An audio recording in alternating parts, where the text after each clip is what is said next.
Hello student, मैं एकता सिंह आप सभी का ज्ञान चैतन्य चैनल में बहुत बहुत स्वागत करती हूँ। आज के इस टॉपिक में हम यानी वीडियो में यहाँ पर हमने 25 क्वेश्चन कंप्लीट किए थे यूजीसी नेट 2021 का जो नवंबर में हुआ था पेपर। तो यहाँ से हम 26 जो क्वेश्चन है उसको हम यहाँ से शुरू करते हैं। तो 26वां जो क्वेश्चन है वो ये है कि मुगल वित्तीय प्रणाली के संदर्भ में निम्नलिखित में से कौन से कथन यहाँ पर क्या है सही है। सही कथन हमें बताने हैं।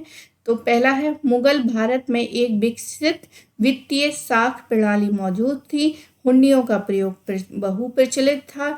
बीमा की कोई प्रणाली नहीं थी, इसलिए परिवहन के दौरान सामान की क्षति होने का जोखिम बना रहता था। तो यहाँ पर क्या है, ये वाला जो है यहाँ पर गलत हो गया, क्योंकि बीमा की जो प्रणाली है वो यहाँ पर थी। आगे है, सामान ढुलाई अपने आप में महंगी थी, जो स्वायत्त सरदारों और बागियों की मांगों के संदर्भ में उसे जोखिम वाला बना देती है। तो ए बी डी जो है वो यहाँ पर सही हो जाएगा। तो हमारा जो ए है, ए बी डी जो है वो यहाँ पर सही है। अगला क्वेश्चन की तरफ जाते हैं। यहाँ पर जो है एक्सप्लेन किया हुआ है, इसको देख लेते हैं। तो मुगल काल में एक विकसित जो है वित्तीय प्रणाली और साख जो है मौजूद थी। शरीफ महाजन बनियों द्वारा ऋण देने एवं सूद प्राप्त करने की जानकारी प्राप्त होती है। उसका मुख्य कार्य जो है हुंडियों को जारी करना था। उस समय की बैंकिंग व्यवस्था में बहुत उपयोग कार्य था। सामान ढुलाई अपने आप में महंगी थी, जो स्वायत्त सरदारों और बागियों की मांगों के संदर्भ में उसे जोखिम बना देती थी। तो विकल्प सी जो है वो यहाँ पर क्या हो जाएगा, गलत है, क्योंकि मुगल काल में व्यापारिक गतिविधियों में बीमा प्रणाली जो है प्रचलित थी। तो यहाँ पर हमारा सी ऑप्शन गलत हो जाता है, क्योंकि उसमें था कि महंगी वो जो बीमा प्रणाली है वो मुगल काल में प्रचलित नहीं थी, बल्कि यहाँ पर हम देखते हैं कि प्रचलित थी। अंग्रेजी फैक्ट्रियों के कागज और सुजान राय द्वारा लिखित खुला 7 उत तवारीख में उसका विवरण मिलता है। यह कार्य भी सर्राफों द्वारा किया जाता था, जो माल की सुरक्षा एवं परिवहन के दौरान जोखिम को पूरा ख्याल रखते थे। तो यहाँ पर जो कार्य करने वाले थे वो क्या थे, सर्राफों द्वारा ये कार्य किया जाता था। और ये जो जानकारी है कि हाँ उस समय बीमा प्रणाली थी, वो हमें मिलता है सुजान राय द्वारा लिखित खुला 7 उत तवारीख में। तो ये इम्पोर्टेंट फैक्ट है यहाँ पर। अगला क्वेश्चन देखते हैं। निम्नलिखित में से अगले क्वेश्चन की तरफ जाते हैं। निम्नलिखित में से कौन से राजवंश अपनी उत्पत्ति जो है असुर नरक से जोड़ते हैं। तो यहाँ पर असम के जो बर्मन है वो यहाँ पर सही आंसर हो जाएगा। तो बर्मन वंश जिसने पढ़ा होगा वो ये इस क्वेश्चन को क्या है, सही कर ले जाएगा। तो डी ऑप्शन यहाँ पर क्या है, सही है। व्याख्या देखते हैं। असम के बर्मन राजवंश अपनी उत्पत्ति असुर नरक से जोड़ते हैं। महाभारत में यहाँ के शासक नरकासुर का श्री कृष्ण द्वारा वध किए जाने का विवरण मिलता है। कालिदास ने रघुवंश में प्रज्ञो ज्योतिषपुर यानी कि कामरूप के शासक के ऊपर रघु की विजय का उल्लेख किया है। गुप्तों के बाद यहाँ बर्मन वंश का शासन था, जिसका प्रसिद्ध शासक भास्कर वर्मन हर्ष का मित्र था। तो बर्मन वंश किस समय था, हर्षवर्धन का जिस समय शासन काल था उस समय है हमें मिलता है। और कालिदास के रघुवंश से भी प्राग ज्योतिषपुर यानी कि कामरूप के शासक के ऊपर जो है रघु ने क्या है, विजय प्राप्त की थी। ऐसा हमें कालिदास के रघुवंशम में भी मिलती है। और यहाँ के जो शासक थे बाद के भास्कर वर्मन, वो भी हमें यहाँ पर हर्ष के मित्र और सहायक दिखाई देते हैं। तो असम के बर्मन वंश को ही असुर नरक से जोड़ते हैं। आगे यहाँ पर और देखते हैं कि क्या है। तो उड़ीसा के भज्ज शासक जो हैं अपनी उत्पत्ति मयूर के अंडे से बताते हैं, मयूरी के अंडे से बताते हैं तथा स्वयं को अंडज वंश प्रभाव कहते हैं। तो उड़ीसा के जो है वो अपने आप को क्या कहते हैं? वो कहते हैं कि हम मयूरी के अंडे से ही बने हैं, और अंड वंश भज अपने आप को कहते हैं उड़ीसा के भज। बंगाल के पाल वंश के संस्थापक गोपाल नामक व्यक्ति था। पाल के शासक के प्रमुख शासकों में धर्मपाल, देवपाल, बिग्रपाल आदि शासन थे। इनको ऐसी कोई उत्पत्ति बताई नहीं गई। आगे है कि उड़ीसा के कोनगद क्षेत्र जो आधुनिक पुरी तथा गंजाम जिले में है, शैलोद्रव वंश की उत्पत्ति हुई। इस वंश के अधिकांश शासकों को उनके लेखों में परम महेश्वर कहा गया है। आगे देखते हैं, अगले क्वेश्चन की तरफ चलते हैं और देखते हैं। तो इसमें है कि निम्नलिखित गुर्जर प्रतिहारों राजवंश को कालक्रम में व्यवस्थित हमें क्या करना है? व्यवस्थित करना है। तो यहाँ पर कालक्रम जो है, गुर्जर प्रतिहार जो है उसके बारे में पूछा गया है। तो हमें एक क्रम भी हमें याद रखना है कि किस वंश में कौन कौन से राजा हुए हैं। तो यहाँ पर देखते हैं गुर्जर प्रतिहार राजाओं का जो राजवंश है, तो नागभट्ट, यहाँ पर नागभट्ट जो है वो सबसे पहले हो जाएंगे। नहीं, यहाँ पे वत्स जो है वो नंबर 1 पे होंगे, उसके बाद नागभट्ट होंगे, और फिर हैं, तो यहाँ पर आंसर ही देखेंगे, डी ऑप्शन यहाँ पर सही होता है। वत्स राज का जो समय है 775 से लेकर 800 ईस्वी बताते हैं। नागभट्ट द्वितीय जो है 800 से लेके 833 बताते हैं। रामभद्र जो है 833 से लेके 836 ईस्वी बताते हैं। मिहिर भोज प्रथम जो है 836 से लेके 885 ईस्वी बताते हैं। महेंद्रपाल प्रथम जो है 885 910 ईस्वी बताते हैं। महिपाल जो है 912 से लेकर 944 ईस्वी, और महेंद्रपाल द्वितीय 945 से लेकर 948 ईस्वी, और देवपाल जो है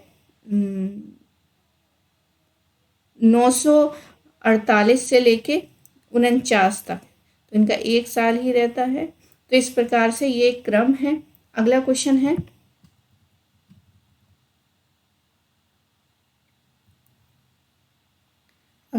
है, औपनिवेशिक नगरों के संदर्भ में।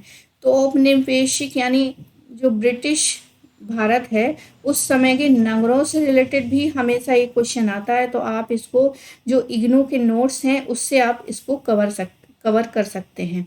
आगे देखते हैं, औपनिवेशिक नगरों के संदर्भ में निम्नलिखित में से कौन सा कथन सही है? आगरा और दिल्ली, लाहौर ने अपने बहुत सारा वैभव खो दिया था। तो आगरा बिल्कुल जो है, दिल्ली में दिल्ली सल्तनत प्रभावी रहती है। आगरा में मुगलों का प्रभाव हमें देखने को मिलता है, और लाहौर में भी इस समय मुगल काफ़ी प्रभाव में रहते हैं। तो ये जो मुगल काल में ये सबसे ज़्यादा जो है अपने वैभव में थे।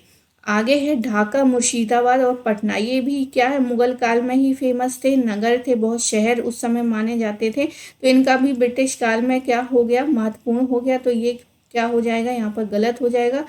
बम्बई का विक्टोरिया टर्मिनल स्टेशन मुगल वास्तुकला की शैली के आधार पर बनाया गया है। तो यहाँ पर व्याख्या देखते हैं कि किस प्रकार से यहाँ पर सही है।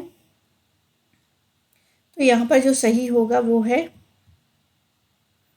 सी ऑप्शन, यानी कि पहला और डी जो है वो यहाँ पर सही हो जाता है, ए और डी, यानी कि वो जो दिल्ली है, आगरा है, और दिल्ली, आगरा और लाहौर, इन सब का क्या है, वैभव खो चुके थे। और डी ऑप्शन जो है सी.ए. बेली के अनुसार 1720 ईस्वी के दशक के बाद मध्य गंगा क्षेत्र में छोटे कस्बों का काफ़ी विस्तार हुआ था। तो ए और डी यहाँ पर सही होता है आंसर में। व्याख्या देख लेते हैं। उपनिवेशिक नगरों के संदर्भ में निम्नलिखित कथन सही हैं।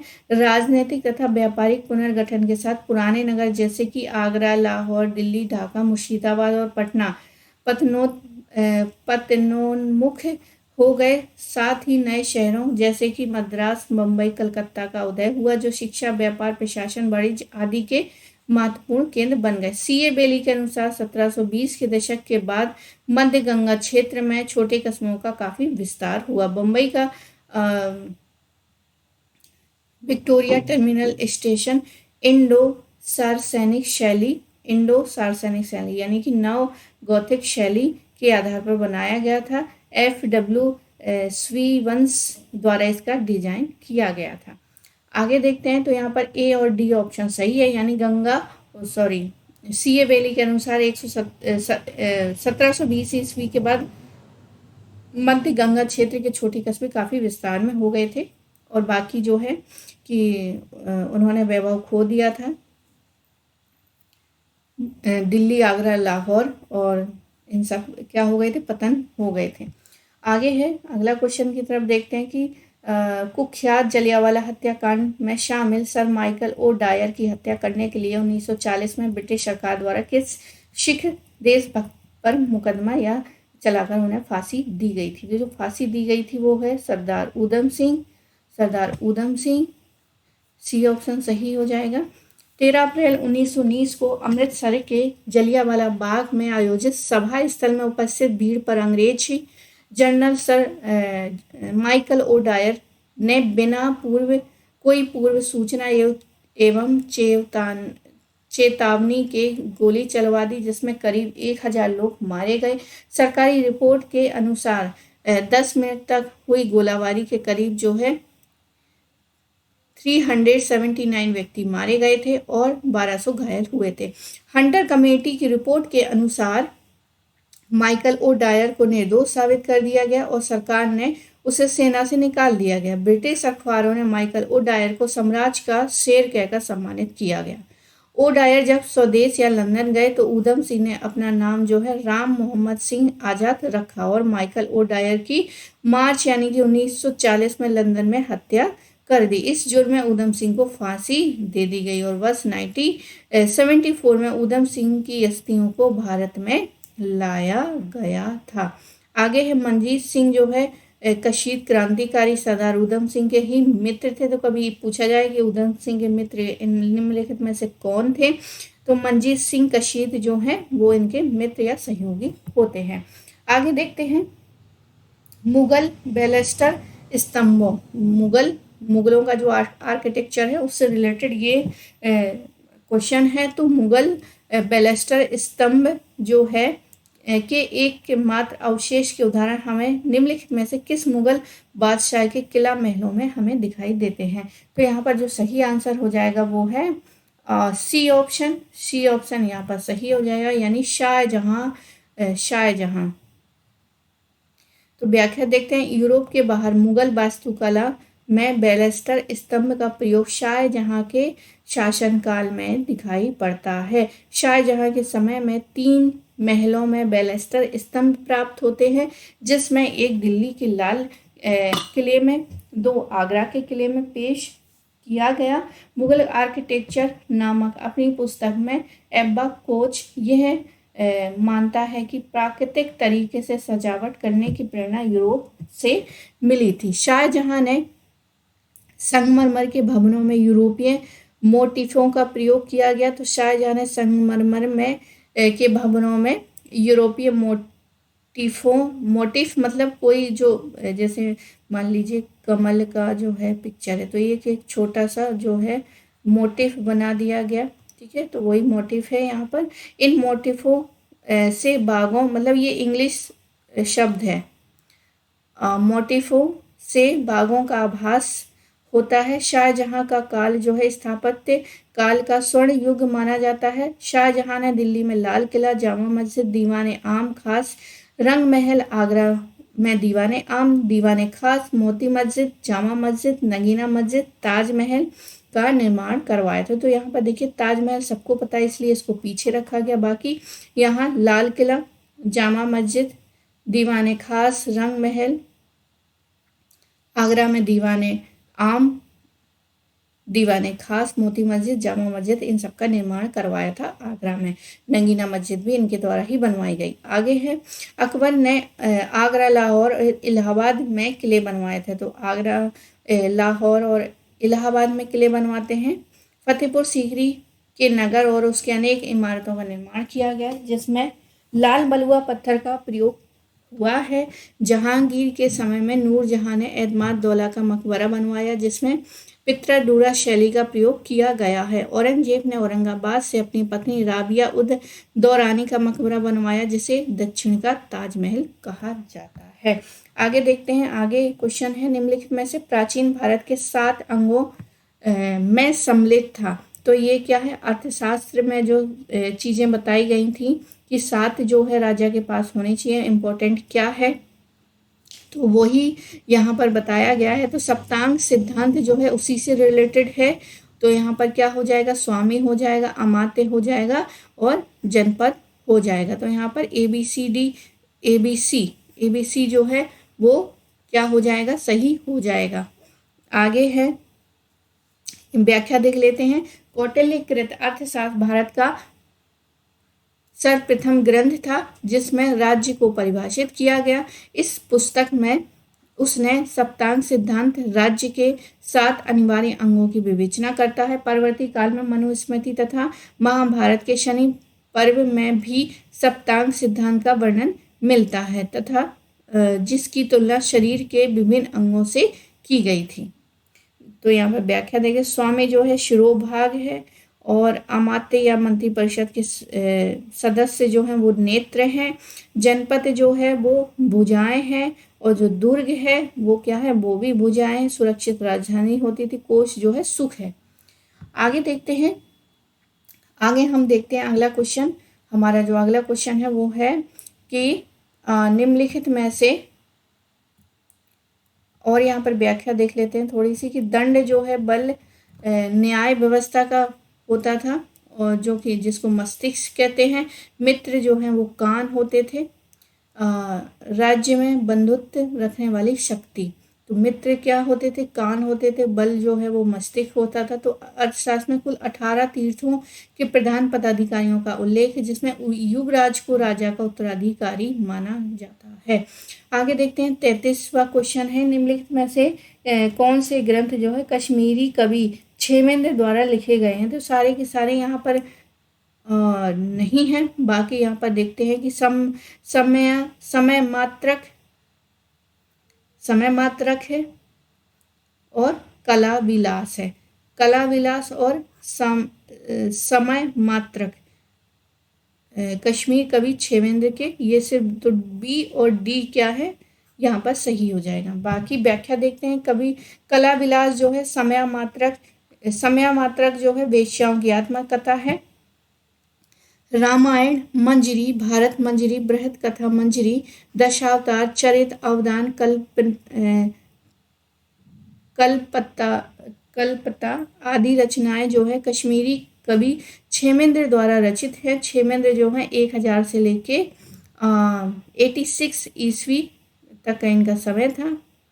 राजा अनंत व राजा कलश के समकालीन थे। संस्कृत में जितना साहित्य जो है क्षेमेंद्र ने लिखा है उतना वेद व्यास के अतिरिक्त किसी ने नहीं लिखा है। कुट्टी नीतम जो है कामशास्त्र पर पुस्तक है। ये रचना 7वीं शताब्दी में दामोदर द्वारा लिखी गई है। तो ये कुटनीमत जो है वो दामोदर गुप्त द्वारा लिखी गई और ये कब लिखी गई, 7वीं सदी में। कुटनीमत तो नहीं है। आगे देखते हैं प्रबोध चंद्रोदय जो है ये भी क्या है, कृष्ण मिश्र द्वारा लिखी गई। अगला क्वेश्चन देखते हैं।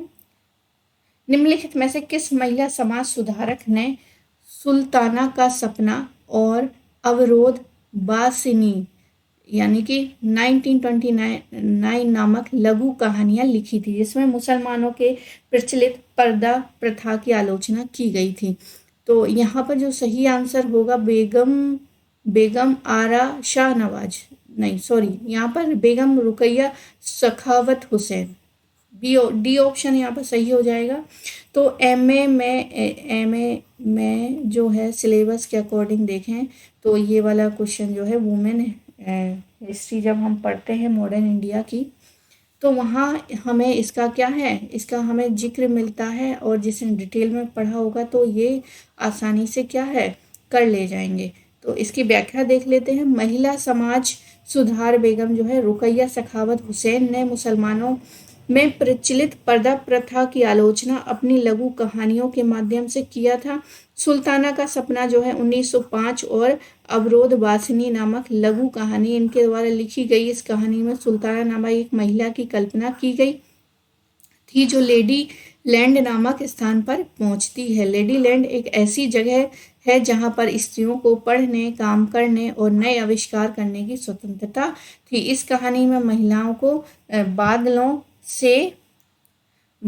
से बारिश को नियंत्रण करने और हवाई कारों को उड़ाने जैसे आविष्कारों की स्वतंत्रता थी। बेगम रुकैया सखावत हुसैन व्यापक रूप से दक्षिण एशिया में महिलाओं को मुक्ति के अग्रदूत के रूप में जानी जाती है। उन्होंने 1910 में कलकत्ता में पहले मुस्लिम लड़कियों के स्कूल की स्थापना की थी। कैथरीन मेयो एक अमेरिकी इतिहासकार थी जिसकी प्रमुख पुस्तक जो है मदर इंडिया कैथरीन मेयो की है। मदर इंडिया, ये भी बहुत इंपॉर्टेंट फैक्ट है, कई बार एग्जाम में पूछा जा चुका है। जो एक विवादास्पद के रूप में अब जानी जाती है, यह पुस्तक भारतीय समाज और धर्म और संस्कृति का प्रहार करती हैं। अगला है, आगे है, नासिक गुहा संख्या 10 के अभिलेख के अनुसार शक सातवाहन का अक्षयनीति ब्याज दर थी। कितनी थी? तो यहाँ पर सही आंसर हो जाएगा हमारा 9 से 12%। 9 से 12%। तो जो शक है, शासक नहपान के दामाद उषावदात्ता यानी ऋषभ दत्ता का नासिक गुहा संख्या 10 एकमात्र अभिलेख जिसमें पूंजी निवेश से प्राप्त होने वाले ब्याज दर का स्पष्ट निर्धारण वर्णित है। इस अभिलेख में यह स्पष्ट कहा गया कि मूलधन पर कभी हाथ नहीं लगाना चाहिए, केवल ब्याज पर का ही उपयोग करना चाहिए। इसमें उल्लेख है कि मासिक ब्याज जो है 10 कर्षापण है। दान देने का उद्देश्य बौद्ध भिक्षुओं को परिधान एवं जलपान की व्यवस्था करना था। उषावदत्त ने बुनकरों की 2 श्रेणियां, एक के साथ 2000 तथा दूसरे के साथ 100 कर्षापण के पास अक्षयनीति जमा की थी। तो ये वाला जो है मैंने इसको कवर किया है। सातवाहन कालीन जो संस्कृति है, कल्चर है, यानी कि अर्थव्यवस्था की जो है, उसमें सातवाहन की सातवाहनों की अर्थव्यवस्था से संबंधित एक वीडियो है, उसमें इस सब की क्या है चर्चा की गई है विस्तार से, तो वहाँ पर आप देख सकते हैं। आगे है, इस आधार पर शक सातवाहन काल में अक्षयनीति पर ब्याज 9 से 12% जो है वार्षिक हुई थी, जो कि अर्थशास्त्र और स्मृतियों द्वारा निर्धारित मासिक 1/4% यानी कि 15% वार्षिक दर के आदर्श ब्याज से काफ़ी कम है। अगला क्वेश्चन देखते हैं, शैलेंद्र वंशीय निम्नलिखित राजाओं में से किसके समकालीन भारतीय राजाओं के साथ मैत्रीपूर्ण संबंध थे? तो यहाँ पर जो है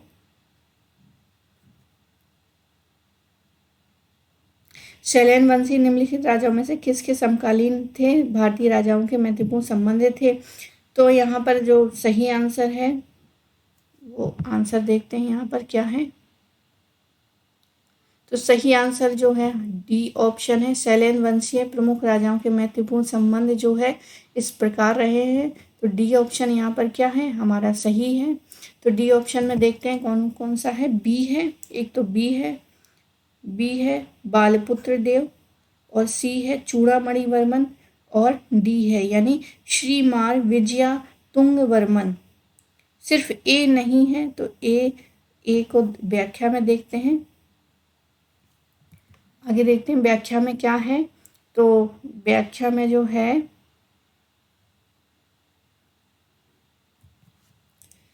यहाँ पर जिसका संबंध था शैलेंद्र वंशीय वो थे जावा यानी कि यव भूमि के शैलेंद्र शासक बालपुत्र देव ने पाल शासक देवपाल 810 से लेकर 850 ईस्वी के समय नालंदा में एक विहार बनवाया था।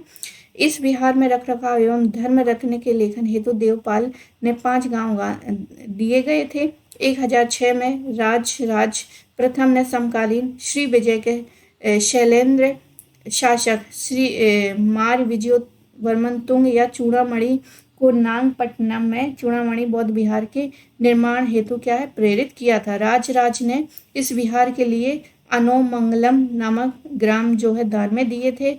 राज के पुत्र राजेंद्र प्रथम ने इस दान की पुष्टि की थी तथा इसे जो है ताम्रपत्रों पर उत्कीर्ण करवाया था। सम्राग्रवीर ने श्री विजय के राजा धर्मसेतु की पुत्री तारा से विवाह किया था। उसने श्री विजय पर शासन किया और तथा कंबोडिया को खो दिया था। और जावा के बोरोबुदुर पर एक विशाल स्तूप है। अगला क्वेश्चन है अरेंज द फॉलोइंग ऑर्गेनाइजेशन।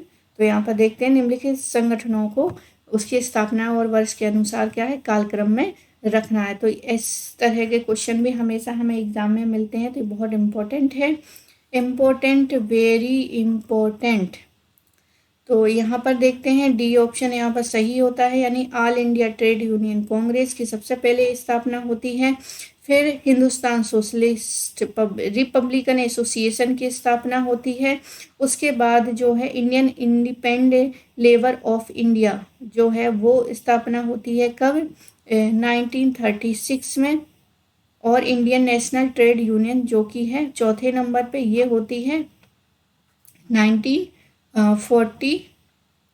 1947 में।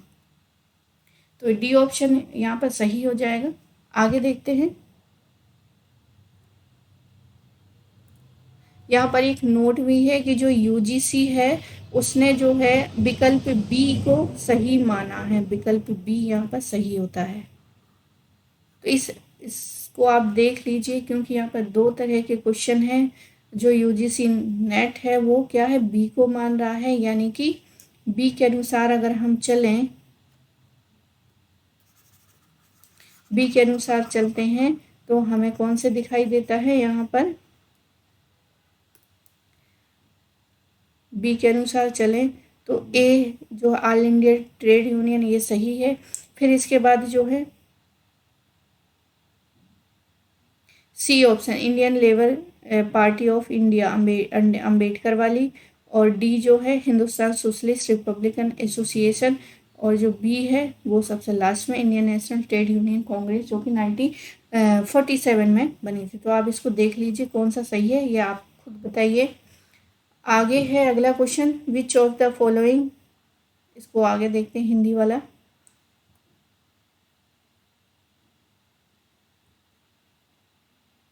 ओके, ये दोबारा से आ गया है, इसको आगे करते हैं। 38 का क्वेश्चन जो है, निम्नलिखित में से सुक्त दीर्घ निकाय से संबंध है। निम्नलिखित में से कौन जो है सुक्त निकाय, सुक्त दीर्घ निकाय से संबंधित है। तो सारे के सारे है ब्रह्मजाल सुत, महापदान सुत, महापरिनिब्बान सुत और समंजफल सुत, ये सारे के सारे हैं। तो यहाँ पर डी ऑप्शन क्या है हमारा सही है।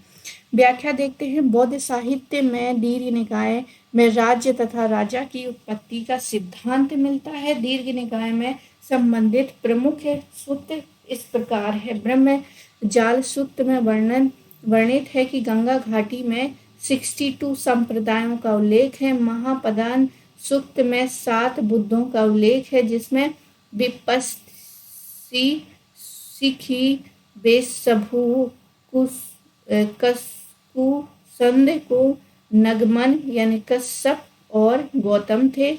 महापरिनिब्बाण सूत्र में वर्णित है कि बुद्ध की मृत्यु के बाद उसके अवशेषों को लेकर विवाद उठा। उसके 8 दावेदार थे। समानुफल सूत्र में गौतम बुद्ध के समकालीन प्रभावशाली धर्म सुधारकों की सूची मिलती है। अगला क्वेश्चन है, मुंशी प्रेमचंद और उनकी कृतियों के बारे में नीचे दिए कथनों में से कौन से सही है। तो यहाँ पर दलितों को स्वतंत्र और पहचान योग्य पात्रों के रूप में चित्रित करने वाले शुरुआती लेखकों में से प्रेमचंद एक थे, जो पात्र गरीबी भी दर्शाते थे और उनकी विशिष्ट समस्याएं थी। अगला है, प्रेमचंद अपने समय में राजनीतिक और सामाजिक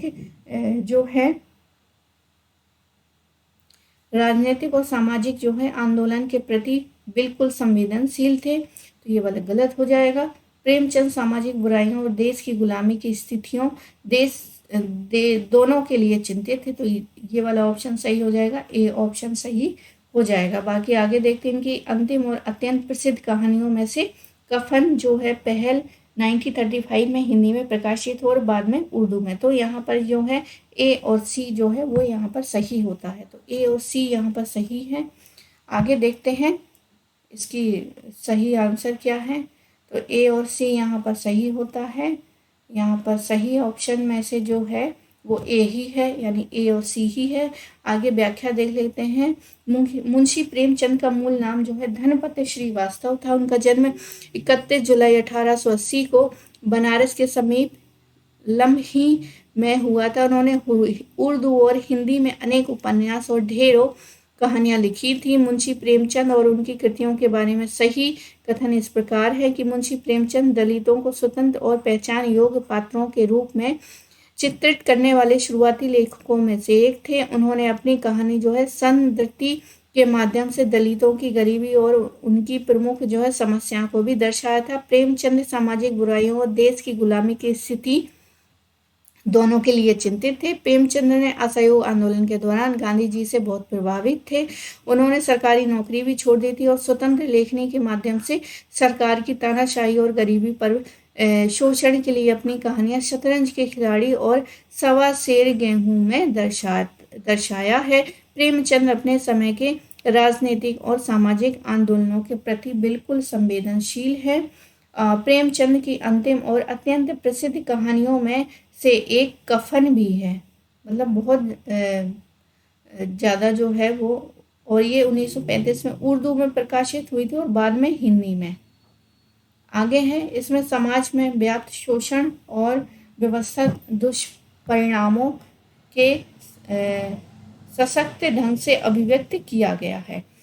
अगला क्वेश्चन है किसी समय स्थान पर कब तक सड़कें, गोदी, बंदरगाह, नहरें, सिंचाई की व्यवस्था, अस्पताल, स्कूल, कॉलेज और छापे खाने नहीं होंगे जब तक सरकार उनका निर्माण नहीं करेगी। जॉन स्टुअर्ट मिल की पॉलिटिकल इकोनॉमी से लिया गया यह उदाहरण जो है कंपनी सरकार द्वारा अपनाई गई नीति की ओर इंगित करता है। तो ये किस प्रकार है? हस्तक्षेपवाद। हस्तक्षेपवाद पर है।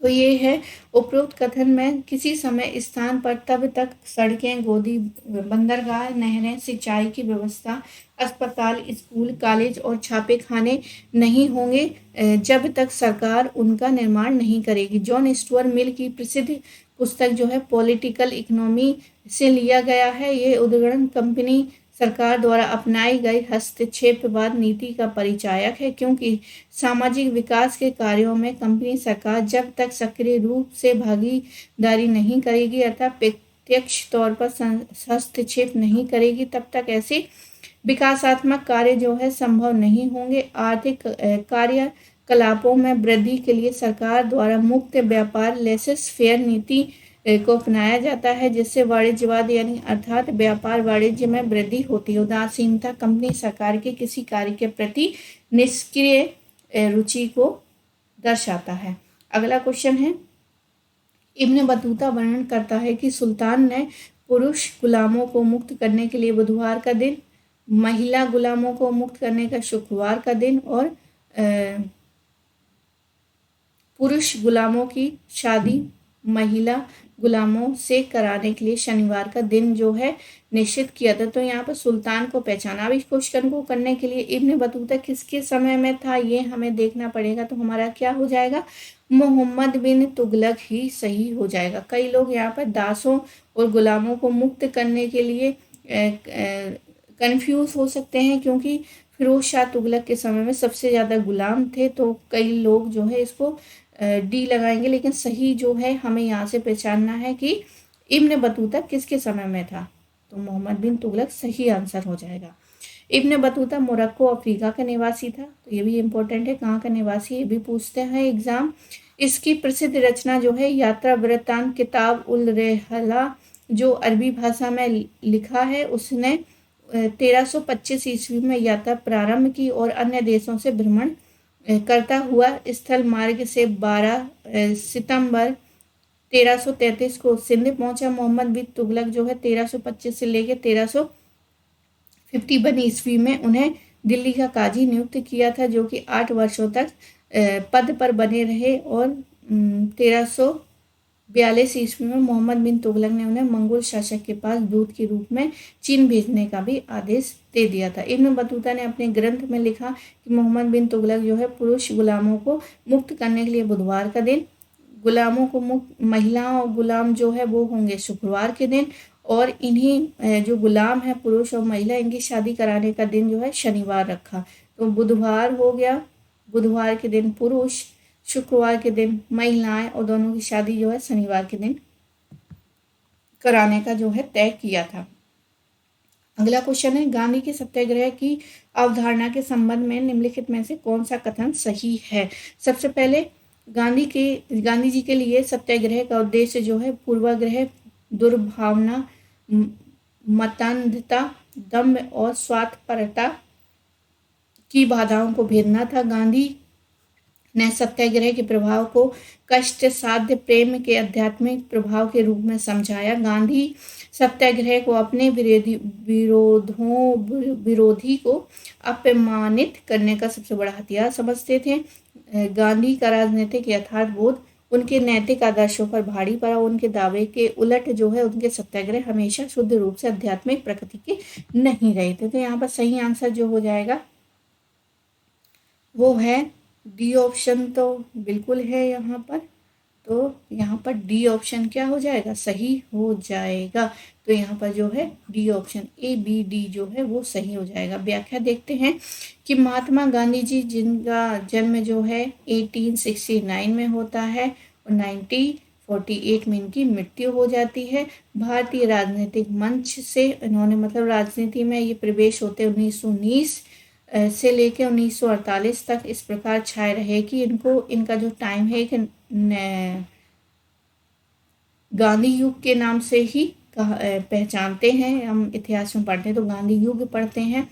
गांधी जी ने अपनी संपूर्ण अहिंसक कार्य पद्धति को सत्याग्रह का नाम दिया। उनके लिए सत्याग्रह का अर्थ सभी प्रकार के अन्याय, अत्याचार और शोषण के खिलाफ शुद्ध आत्मबल का प्रयोग करने से था। निर्भीकता उनके सत्याग्रह के आवश्यक अंग थे। उनके अनुसार सत्याग्रह और असहयोग गुजरने वाले, डींग मारने वाले अस्त्र नहीं है। यह तो आपको ईमानदारी की कसौटी है। सत्याग्रह एक प्रतिकार पद्धति नहीं है, एक विशिष्ट जीवन पद्धति भी है जिसके मूल में अहिंसा, सत्य, अपरिग्रह, आस्ते, निर्भयता, ब्रह्मचर्य, धर्म, सार्वभौम आदि एकादश व्रत है। किंतु आलोचनात्मक रूप से गांधी के राजनीतिक यथार्थ बोध उनके नैतिक आदर्शों पर भी भारी पड़ा और उनके दावे के उल्टे उनके सत्याग्रह हमेशा शुद्ध रूप में आध्यात्मिक प्रकृति के नहीं रहे। उनका संवैधानिक प्राधिकरण में अवज्ञा का कोई अच्छा परिणाम नहीं मिलता, जो कि समाज विरोधी तत्वों के द्वारा सत्याग्रह के नाम पर सरकार का विरोध करते हैं। आर्थर मोर ने इसे मानसिक पीड़ा कहकर उनकी आलोचना की थी। आलोचकों द्वारा सत्याग्रह के रूप में उपवास को आतंकवाद और राजनीतिक दबाव की संज्ञा दी गई। गांधी जी ने स्वयं कहा कि सत्याग्रह बड़ा भयानक अस्त्र है, इसका प्रयोग बड़ी सावधानी पूर्वक करनी चाहिए। इन आलोचनाओं के बावजूद यह कहा जा सकता है कि इस सिद्धांत की सफलता प्रयोगकर्ता पर निर्भर करती है। आज जो है व्यक्तिगत स्वार्थों को तिलांजलि देकर इस सिद्धांत को सफल बनाया जा सकता है। सत्याग्रह का सिद्धांत गांधी जी का एक महत्वपूर्ण और सशक्त देन है। अगला क्वेश्चन है, बलवन के राजत्व सिद्धांत के संदर्भ में निम्नलिखित में से कौन सा कथन सही है। तो राजत्व सिद्धांत कई बार पढ़ा है, इसको देखते हैं। राजत्व पृथ्वी पर ईश्वर का प्रतिनिधि, बिल्कुल सही है। बाहरी मान मर्यादा और प्रतिष्ठा को राजत्व के लिए अनिवार्य नहीं समझा गया है। अगला है, बलवन ने उच्च कुल और निम्न कुल में पैदाइश के फर्क को बराबर रेखांकित किया है, तो बिल्कुल सही है। ईरानी और जीवन शैली के अनुकरण की आवश्यकता नहीं थी, तो डी भी क्या है यहाँ पर गलत हो जाता है। तो ए सही है और जो है सी सही है, तो आंसर हमारा क्या हो जाएगा, डी यहाँ पर सही हो जाएगा। तो गयासुद्दीन बलबन जो है 1265 ईस्वी से लेके 1287 ईस्वी जो है 1265 से लेके 1287 दिल्ली सल्तनत में गुलाम वंश यानी मामलुक वंश का शासक था। इसका राजत्व सिद्धांत, शक्ति, प्रतिष्ठा एवं न्याय पर आधारित था, जो कि निरंकुश राजतंत्र की नींव रखी। राजत्व की प्रतिष्ठा की उच्च सम्मान दिलाने के लिए राजा को धरती पर ईश्वर का प्रतिनिधि निवायते खुदाई माना तथा मान मर्यादा की दृष्टि से ये केवल पैगंबर के बाद हैं। राजा जिले अल्लाह अर्थात ईश्वर का प्रतिबंध है। उसका हृदय जो है देवी प्रेरणा व क्रांति का भंडार है। ईश्वर उसे राजसी दायित्व की पूर्ति के लिए प्रेरित व निर्देशित करता है। बलबन ने स्वयं को फिरदौसी के शाहनामा में वर्णित तुर्की पौराणिक वीर अफरासियाब का वंशज बताया। कुलहीन व्यक्तियों से ना तो वह व्यक्तिगत संपर्क रखता था, ना ही उन्हें कोई पद देता था। उसने कहा, जब मैं किसी तुच्छ परिवार का व्यक्ति देखता हूँ तो मेरे शरीर की नाड़ी क्रोध से उत्तेजित हो जाती है, जिससे सिजदा और पायवोस जो फारसी परंपरा थी उसे प्रचलित करवाया था। आगे देखते हैं, चोरी के लिए वर्णानुसार भिन्न भिन्न दंड विधान था, तो इनमें से किसको सर्वाधिक दंड दिया जाता था? तो ए ऑप्शन क्या है, सही हो जाएगा। तो मनु स्मृति सबसे प्रचलित स्मृति ग्रंथ है। मनु ने सप्तांग का सिद्धांत दिया, जिसमें स्वामी, मंत्री और राष्ट्रकोष, दंड, मित्र ये सारे हैं। मनु के अनुसार दंड ही राजा है तथा दंड जो है 4 प्रकार के होते थे, धिग दंड, बाघ दंड, धन दंड और बाद दंड। मनुस्मृति में 12 अध्याय हैं। 8वें अध्याय में अभियोग की छानबीन, दंड देने का नियम, सब प्रकार के अपराधों तथा दंडों का वर्णन है। प्राचीन भारतीय न्याय और दंड व्यवस्था का आधार मनु न्याय व्यवस्था है। अष्टापद तु शूद्रस्य, ये एक श्लोक है। स्तये भवति क्लीवशम, तो ये यहाँ पर बताया गया, जिसका अर्थ होता है कि यदि चोरी जो है शूद्र, वैश्य या क्षत्रिय करता है तो उन्हें पाप का यानी कि 8, 16 और 32 गुना भागीदारी बनाना पड़ता है।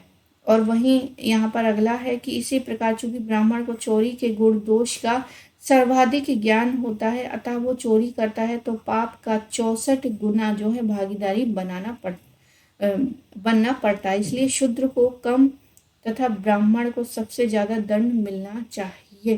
तो ब्राह्मण को ही सबसे ज़्यादा दंड दिया जाता है, क्योंकि वो इन सब चीज़ों के बारे में क्या है, ज्ञान रखता है। अगला क्वेश्चन है, लाजा होम अंश है किसका? तो लाजा होम जो है विवाह अनुष्ठान का। तो बी ऑप्शन यहाँ पर सही हो जाएगा, मैरिज सेरेमनी का हो जाएगा बी ऑप्शन। बाकी व्याख्या देखते हैं। यहाँ पर व्याख्या में दिया गया है कि यहाँ पर जो है पाणी ग्रह के पश्चात वधू और वर जो है पूर्व की ओर मुँह करके खड़े हो जाते हैं। फिर वधू अपने भाई से खीलें यानी कि भुना हुआ चावल या धान लेकर अग्निकुंड में डालते हुए स्वयं को पति के कुल से जोड़ने के लिए देवताओं से प्रार्थना करती है। इस समय यह देवताओं से अपने पति के आयुष्मान होने और पारंपरिक अनुराग बढ़ाने की कामना करती है। विवाह अनुष्ठान के दौरान किए गए इस क्रिया को लाजा होम संस्कार कहते हैं। वाजपेयी यज्ञ की बात करें तो राजा अपनी शक्ति के प्रदर्शन के लिए इस यज्ञ का आयोजन करता था, जिसमें रथ दौड़ का सर्वाधिक आयोजन किया जाता था। पंच महायज्ञ यानी गृहस्थ आश्रम में रहते हुए मनुष्य को 5 महायज्ञों का भी अनुष्ठान करना चाहिए। यह यज्ञ जो है लौकिक तथा पारलौकिक सुख शांति के लिए आवश्यक थे, जो इस प्रकार ब्रह्म यज्ञ, प्रत्य, देव, भूत और मनुष्य। आगे संन्यास के कर्तव्य, वान और आश्रम के बाद मनुष्य जो है संन्यास आश्रम में पहुंचता। सन्यासी का मूल लक्ष्य जो है परम पद अर्थात मोक्ष प्राप्त करना था तथा पूर्णतः निर्लिप्त होकर अपना मन जो है परमात्मा में चिंतन लगाता था। समस्त जो है राग, द्वेष, मोह, माया में से विराट होकर एकांकी भ्रमण करता है। अगला देखते हैं। अगला जो क्वेश्चन है वो है ए और आर ऑप्शन दिया गया है, उसमें देखना है कि दोनों सही है या नहीं है। तो ए दिया है कि जून जो है 1857 के एक्ट में यहाँ पर जो है 14वां में एक्ट जो है 14 वाला एक्ट में कलकत्ता में गवर्नर जनरल के सर्वाधिक परिषद ने विशेष आयोग को 1857 के विद्रोहियों को पकड़ने और दंडित करने का असाधारण अधिकार दिया था।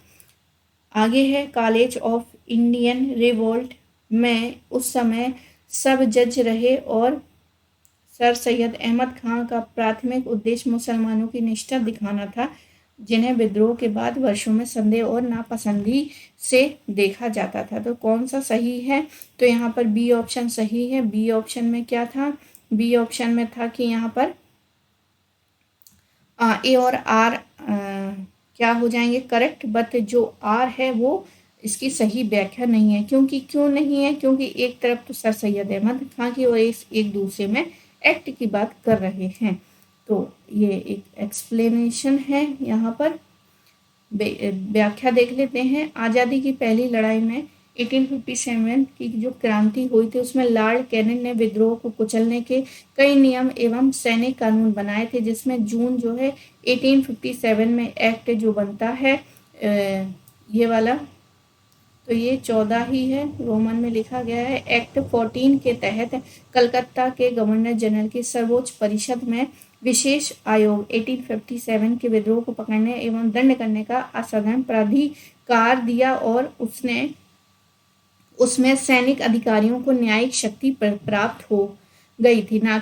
न केवल पूरे उत्तर भारत में मार्शल लॉ लागू किया गया था, बल्कि फौजी अफसरों तथा आम अंग्रेजों को भी विद्रोही पर मुकदमा चलाने और दंड देने के अधिकार दे दिए गए थे। यहाँ पर आर जो है कॉलेज ऑफ इंडियन रिवोल्ट जो है भारतीय विद्रोह के कारण सर सैयद अहमद खां ने यहाँ पर बताया कि विद्रोह के समय कंपनी में न्यायिक सेवा में थे वो उस समय, तथा कंपनी के प्रति पूर्व राजभक्त थे, जो कि 1857 के रिवोल्ट में सरकार की ये धारणा बनी थी कि इस षड्यंत्र में मुसलमानों के उत्तरदायी। तो सर सैयद अहमद खान ने क्या किया? मुसलमानों के दृष्टिकोण को आधुनिक बनाने के लिए अंग्रेजों का सहयोग और उनकी सेवा करने के लिए कहा। उन्होंने पीर मुरीद प्रथा यानी कि दास प्रथा को समाप्त करने का प्रयास किया तथा अपने विचारों को तहजीब अल अखलाक यानी सभ्यता और नैतिकता द्वारा प्रचलित किया। कुरान पर टीका भी लिखी, जिसके माध्यम से परंपरागत टीकाकारों की आलोचना भी की थी। 1875 में अलीगढ़ में मुस्लिम एंग्लो ओरिएंटल स्कूल भी प्रारंभ किया, जो बाद में 1920 में अलीगढ़ विश्वविद्यालय बन जाता है। तो दोनों ही सही हैं, परंतु जो आर है इसकी वो यहाँ पर सही एक्सप्लेन नहीं करता है। आगे है बल्लवी में आयोजित जैन सभा के अध्यक्ष कौन थे? तो बल्लवी में नागार्जुन थे। ए ऑप्शन सही हो जाएगा। व्याख्या देखते हैं। जैन धर्म के प्रथम 3 तीर्थंकर जो है ऋषभदेव या आदिनाथ थे, जिनका लेख जो है ऋग्वेद में भी मिलता है। जैसे शब्द जो है संस्कृत के जिन शब्द से बना है, जिसका अर्थ है विजेता है। जैन धर्म में कुल 25 तीर्थंकर हुए हैं। 23वें तीर्थंकर जो थे वो महावीर स्वामी थे। पार्श्वनाथ ने 4 व्रतों का विधान किया था, जो कि थे अहिंसा, सत्य, आस्ते, परिग्रह, परंतु महावीर स्वामी ने 5वां व्रत यानी ब्रह्मचर्य भी क्या है जोड़ दिया। जैन धर्म की शिक्षाओं को साहित्य में संकलित करने के लिए जैन सभाओं का आयोजन होता है। मुख्य 2 जैन सभा का आयोजन हुआ। प्रथम जैन सभा जो है 4th शताब्दी ईसा पूर्व में पाटलिपुत्र में, जिसकी अध्यक्षता स्थूलभद्र ने किया था। द्वितीय जैन सभा जो है 513 या 526 ईस्वी में बल्लवी में उसकी अध्यक्षता देवधिगण या क्षमा श्रमण ने किया था। इसकी अतिरिक्त जो है 4th 5वीं शताब्दियों के में मथुरा एवं बल्लवी में जैन सभाएं बुलाई गई थी, जिसमें मथुरा की संगति के अध्यक्ष जो है इस कंदिल थे, जबकि बल्लवी सभा की अध्यक्षता नागार्जुन ने की थी। और बाहुबली प्रथम तीर्थंकर ऋषभदेव के पुत्र थे। उन्होंने कार्योत्सर्ग मुद्रा में ध्यान किया तथा उन्हें कैवल्य की प्राप्ति हुई। श्रवण बेलगोला जो कर्नाटक में गोमतेश्वर बाहुबली की मूर्ति है। कुंद कुंद ये दिगंबर जैन संप्रदाय के प्रसिद्ध आचार्य थे। श्रवण बेलगोला के शिलालेख जो है 40 के अनुसार उनका जो है दीक्षा कालीन नाम जो है पद्मनंदी या महावीर स्वामी और गौतम गणधर के पश्चात मंगला चरण में मंगल कुंद कुंदायरों का उल्लेख उनकी श्रमण परंपरा में ख्याति को दर्शाती है। अगला क्वेश्चन है तो नागार्जुन जो है बल्लभी में आयोजित जैन सभा के अध्यक्ष थे। बाकी के बारे में भी यहाँ पर चर्चा की गई है। आगे है 48वां क्वेश्चन, दिल्ली की गद्दी पर रजिया के राजारोहण के समय कौन सी विशेषता थी? तो रजिया सुल्तान बहुत इंपॉर्टेंट है, बलवान बहुत इंपॉर्टेंट है। तो ये सारे के सारे इस पे जो है हमेशा जो है क्वेश्चन जो है पूछे जाते हैं, तो याद रखना कि रजिया सुल्तान भी हमें पढ़ना है, वो भी डिटेल में। तो दिल्ली के लोगों ने सल्तनत के इतिहास दिल्ली सल्तनत के इतिहास में पहली बार अपनी स्वयं की पहल पर उत्तराधिकारी के मुद्रे का निर्माण किया। इसके बाद में दिल्ली की जनता का समर्थन जो है रजिया की ताकत का प्रमुख स्रोत बन जाता है। उसके लोगों ने कहा कि यदि वह उसकी उम्मीदों पर पूरा नहीं उतरती तो उसे गद्दी से उतार दें। इस प्रकार उसने राज्यारोहण को संविदा का रूप भी दिया। यह एक महिला को शासक के रूप में स्वीकार करने में तुर्की मानसिकता की मजबूरी को दर्शाता है। तो यहाँ पर डी ऑप्शन जो है वो यहाँ पर सही हो जाएगा। डी ऑप्शन क्या है यहाँ पर सही हो जाएगा। तो यहाँ पर देखते हैं एक्सप्लेन, यानी ए और बी सही है, डी सी वाला जो है वो यहाँ पर ए बी सी यानी तीनों ही सही है यहाँ पर। आगे देखते हैं रजिया सुल्तान जो है पहली बार दिल्ली की जनता में